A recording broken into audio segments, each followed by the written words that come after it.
This story didn't technically happen to me directly, though as a manager of the establishment it happened at, I feel I was involved. This happened a little over 5 years ago, the opening week that the new It movie was released. A little backstory first. I work as the assistant manager at a movie theater.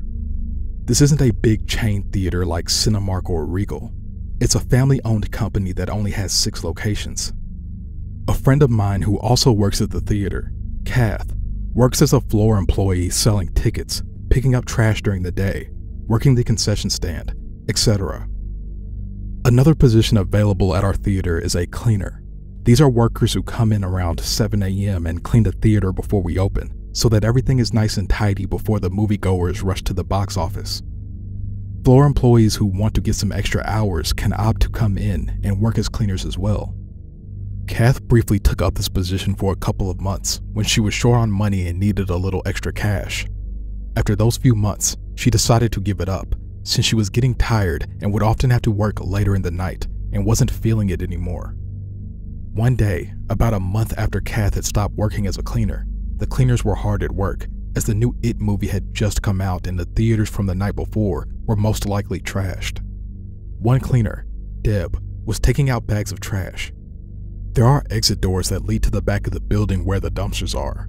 As she walked out the back door of one of the theaters, she said she noticed a figure standing out back. There is a short wooded area behind the theater, and there is also a small clearing that faces the back of the building. The figure was standing in this area.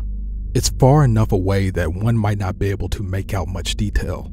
She didn't think much of it at first, as it is not uncommon for homeless people to hang out back there since it's fairly secluded. Deb made her way to the dumpster and tossed the bags in. Right as she finished and turned around to head back to the exit door, a man, she claims was roughly in his 30s, was standing just a few feet away from her, completely decked out in clown attire, holding a balloon and everything. To say the least, it scared the hell out of her. Deb isn't a soft woman. She's definitely the kind that wouldn't be afraid to put you in your place. She started berating and cursing at the clown. "What the fuck? What are you doing? You shouldn't be out here scaring the shit out of people like that," etc. The clown replied, "I'm actually here to scare Kath, see? But I figured since I'm here, I'd go ahead and scare anyone I see anyway." Freaked out, she marched back to the theater and didn't see him again. This is the freaky part though. Kath had no idea who that person could possibly be. She opened the day this happened, only about 3 hours after the incident, and was on edge and freaked out the entire shift after she had been told what happened. She refused to take out the trash during her shift, and even had 2 coworkers, including myself, walk her to her vehicle at the end of her shift. Whoever did this, and was targeting her, had to somehow know her well enough to know that she had worked as a cleaner in the morning, but not close enough to realize that she had stopped working as a cleaner at least a month ago. To this day, Kath still has no idea who it was.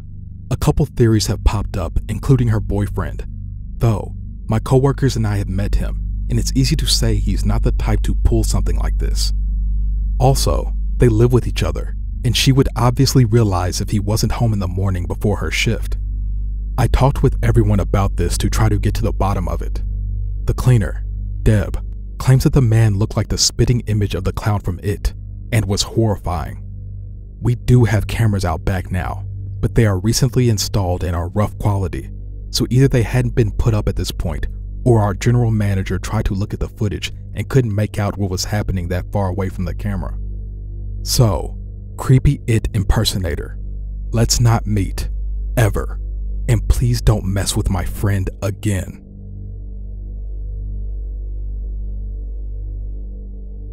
I have been debating on posting this. Not because I've been scared, but simply because this is my first post since joining.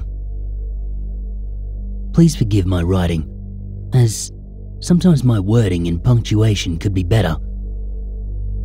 I'll start off by explaining the area, so you can get a good picture of where this occurred. We lived in a small neighborhood. All of the surrounding streets dead-end into a half-circle park. Behind the park are some woods and a railroad track. When we were younger, we all played in the front part of the woods. We never ventured too far back. This was our play area for years. Never had an issue or a scare. Nothing. This area, it was a pretty and well-lit wooded area. Anyhow, one day, my brother Jimmy, my best friend Sarah, and my brother's best friend Ian, we were all building a dam in the middle of the small creek that ran through the park and the woods. The boys decided that they were going to head back to Ian's house for some snacks. Sarah and I, we said that we would stay and finish our camp area. As we're moving rocks around, I get a very odd feeling come over me. A strange feeling that we are being watched. I immediately think it's the boys just trying to scare us, and I just continue with what we're doing. Sarah and I, we load up some big rocks and we head back to the creek and put them down at the dam. I get that feeling again, and as I stand up, I see something straight in front of me, about 30 feet away. I can't clearly make out what it is yet, because it's behind a bush, but I do see that it is a pattern of red and blue. I know that's nothing the boys had on them, so at this point, I'm focusing, trying to figure out what it is. As I'm scanning up the bush, I start to realize it is a clown. I shit you not, my heart, it started pounding immediately. The clown and my eyes lock. He's wearing a blue, red hat with a reverse pattern red-blue jumpsuit. I grab at Sarah's shirt and I immediately pull her upright, and she notices the man right away. He is smiling with a full face of makeup, and he has a huge knife. We both say nothing and start running as fast as our legs can take us. He begins to follow. We can hear twigs snapping and ground crunching, but we are booking it. We run through the front of the woods, through the side of the park, and up her dead-end street. Ian and Jimmy are 2 houses up from the end, and they see us running. They're screaming to us, "What is going on?" While running past, we scream, "A clown," and they just start laughing. We are still running, screaming for our lives. We finally make it to the middle of the street where Sarah's dad, Danny, is. He runs out the front door because he hears us screaming. We meet Danny right at the beginning of the neighbor's house, and we're trying to explain what we saw, and he just says, "Stop it now. This is ridiculous. What are you talking about?" We try to catch our breath. By this time, Jimmy and Ian have caught up to us. We're crying and pointing and telling Danny again that we saw a clown and a knife.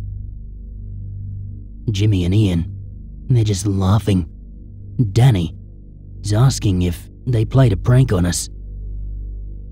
About this time, an old, yellow, Pinto type of car, it comes up from the dead end of the park and it pulls up right next to the sidewalk of the yard we are in. Sure enough, plain as day, it's the clown. No hat this time, but knife in hand and beckoning to us to come here. Danny starts shoving us all toward the house, and he himself is scared and running now. The car drives off down the street. We get inside and Danny calls the police. We had to give statements, and the police patrolled the neighborhood and the park for weeks. We were never allowed to go in that park again, and a few months after that, the city started to clear out the woods, cut down many trees, and they made a walking area so that you could see through all the way to the train tracks. My friend and I, used to talk about this many times, up until her death. No one would believe us had they not seen it as well. It was just so scary. I think they only got to see him because whoever it was had to go down the dead-end street to leave the neighborhood. Either way, this man was not afraid of us, nor the small group of people that gathered from our screaming. He very bravely stopped right in front of us as her father tried to comfort us and calm us down, all while flashing his knife. We are lucky to be alive, I feel. Had it just been one of us left in the woods, which sometimes occurred, I don't think there would have been a group of 4 of us any longer. Sarah's dad stopped drinking that day. We all have a fear of clowns.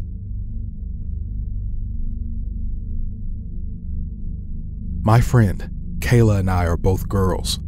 We were 13 and 12 years old at the time, but we were regularly mistaken for 17 or 18-year-olds.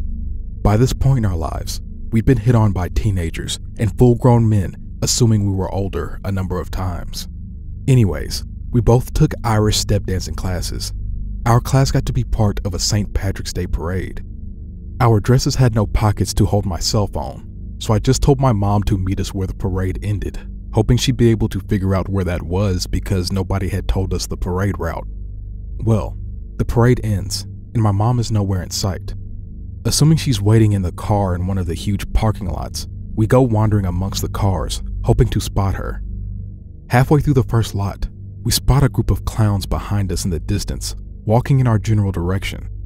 Kayla was absolutely terrified of clowns, so she immediately crouched down in between the front ends of 2 parked cars that were facing each other, not wanting to look at them, not wanting them to see her.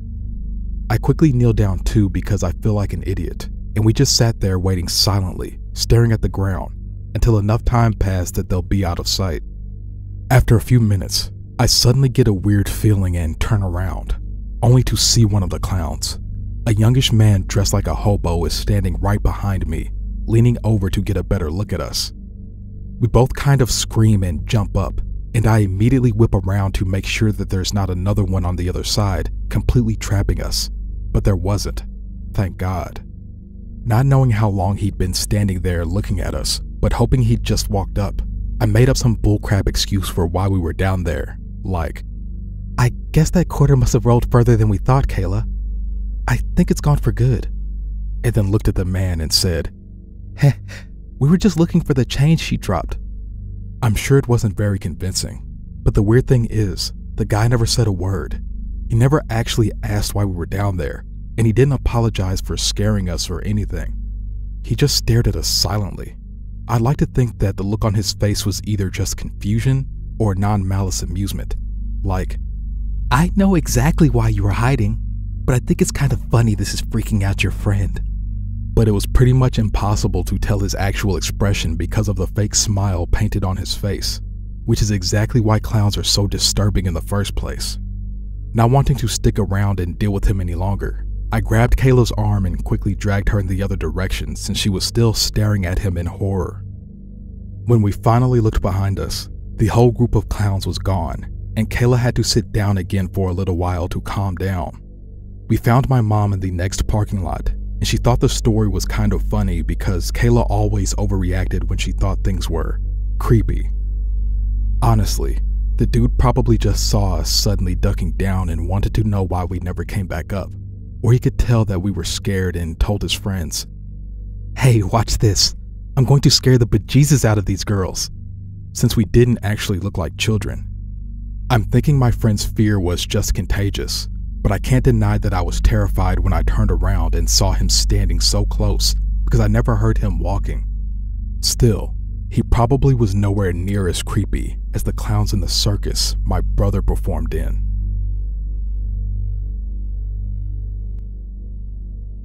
I've never had any experiences that really freaked me out, except this one. I was around 11 years old, and I was with my sister and her friends. They were all around 16 years old, and were taking me trick-or-treating. We were going door to door to get candy and playing with the silly string. I kept getting this weird feeling like I was looking behind me constantly, and I had no clue why. Around 9:30 p.m, I turned around quickly, and there was a guy dressed up as a clown, about 2 yards behind us. I wasn't really scared about this, because I like clowns. And since this was the first time I saw him, I figured that he was just trick-or-treating.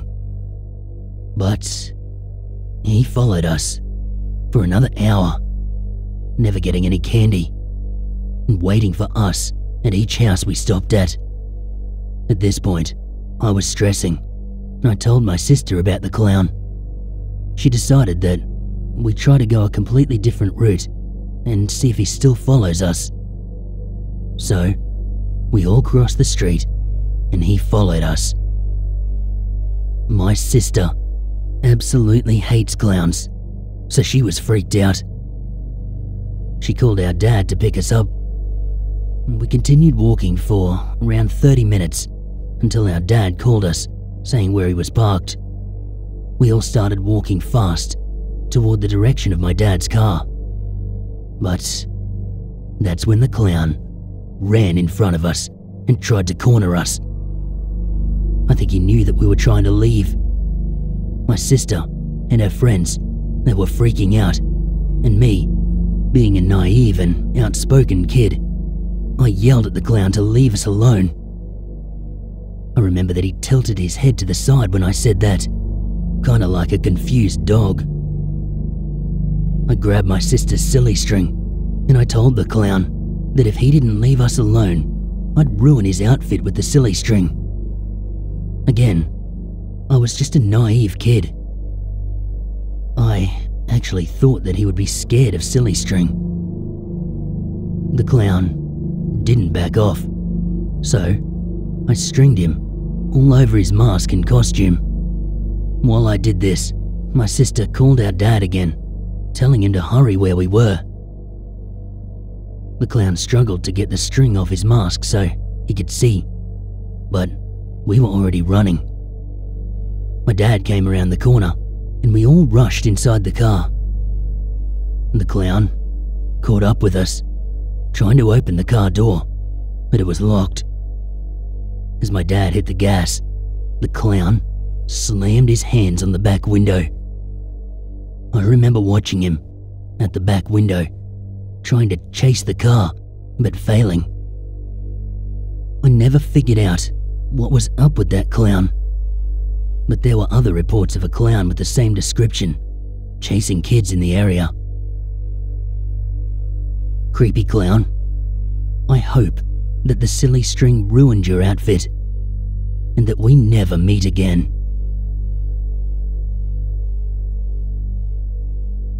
Before anything, a little backstory. I was 10 at the time and was visiting my hometown of Ecuador for the summer. At the time, I knew just about everyone in my small little town called Alausi, and so did my parents, which is why they let me go on my own that day. Anyways, here's my encounter. Back when I was 10 years old, my family decided to take a visit to my hometown of Ecuador. We went for the summer and planned out just about our whole stay. One day, my mom and dad were getting ready to go to a wedding, and I was in the house with them. My big sister went over to a friend's house, and my other relatives had already left for the wedding. I was supposed to stay at home alone for the duration, but I saw that it was a beautiful day and decided to ask my mom and dad to go to the park, which was no more than 2 blocks away. They were reluctant at first, stating that there would be nobody to take care of me, but I argued that it was a beautiful day out and that there was no way that the park would be empty. They kept getting dressed as I kept arguing until they finally gave in. They said that I can go to the park as long as I was back before dark. I agreed and ran outside to head for the park. It took me no more than 10 minutes to get there, and I was ready to make new friends and play around. But, oddly enough, there was nobody else in the park. It looked abandoned, which was weird seeing how this was one of the only 2 parks in the whole city. It should have been packed, but I paid it no mind. I believe I ran over to the swing set and played around. As I played, I suddenly heard a voice from the distance. A clown was on the other side of the gate and motioning for me to get closer. Behind him was a white van, which I had noticed before but just thought that it was a delivery truck of some sorts. I slowly started walking towards the clown and stopped a good distance away from him. He asked me, in Spanish, "Hey kid, do you like clowns?" I nodded no to him and he gave me that clown frown and then said, "Well, then let me see if I can change that." He opened up his car, and by looking inside, I saw that there was only 2 boxes, though I wasn't sure what they were filled with, and that was it. No seats, no posters, just those 2 boxes and then complete emptiness. Being a child, I still paid no mind to it and watched as he pulled out a deflated balloon. He wrapped his lips around the end and then blew it until it was fully inflated. He tied the end and started to form it into a dog. He showed it to me and I smiled. He then motioned me to get closer, to which I complied. He handed the balloon to me and said, "Do you like it?" I nodded yes this time and gave him a little smile. He then grinned in the creepiest way possible. The grin was so creepy that, even as a kid, I knew to back away a bit. The clown then said that if I wanted to see the rest of his tricks, I would have to get into the truck. I told him that the exit was on the other side of the park and I wouldn't be able to climb the small gate. He then said the few words that haunt me to this day. "Get a little closer and I'll carry you over. Then we can have loads of fun in my truck. Come on, kid." While saying this, he still had that creepy grin plastered across his face. I merely backed away and told him, "No, it's okay, sir." His grin turned into anger, as though he was annoyed at this. He placed his hands on his hips and said to me, "Oh, but we were going to have so much fun." Right when he said this, I heard a voice from the other side of the park yelling, Son, I'm here to pick you up." I turned and saw a man that I recognized as a local neighbor. He was not my real father, obviously, but the little me knew to run over to him. I said nothing to the clown. I just ran to the man and gave him a big hug. The man waved to the clown and said, "Thanks for keeping my kid entertained." To which the clown replied, "No problem." As we turned around, I was able to hear the man murmur, "Sick fuck." I looked at him and asked, "Sir, what exactly is going on?" He gave a sigh and explained everything. As it turns out, that was no real clown. He was a man that had been kidnapping kids across all of Ecuador. He would lure kids in with the clown costume and then take them away to God knows what place. The people of my town had a feeling he was coming to our town, which is why the whole park was deserted. He said that he was walking by when he noticed that I was talking to the clown and ran over to basically save me. As he told me this, he also dialed for the police to report the incident. We had finally arrived at my house, and this man had said, "Be careful with who you talk to, son. Not everyone is who they seem." I gave him one final hug and gave him a thanks for saving me from that sick man. He gave me a rub on the head and said, "It's okay, my boy. Now hurry on in. I have my own things to worry about." I nodded and ran in the house. Nobody was there, and by the time they had returned, I had decided not to tell anyone since I knew they would freak out. It took a while to forget about the whole incident, especially with those words that kept reminding me of him, but I soon forgot until I came across this page and memories of that clown flooded in my head. I'm not quite sure what happened to the sicko, but hopefully he's now behind bars. Hopefully. So, to that creepy clown from long ago, let's not meet.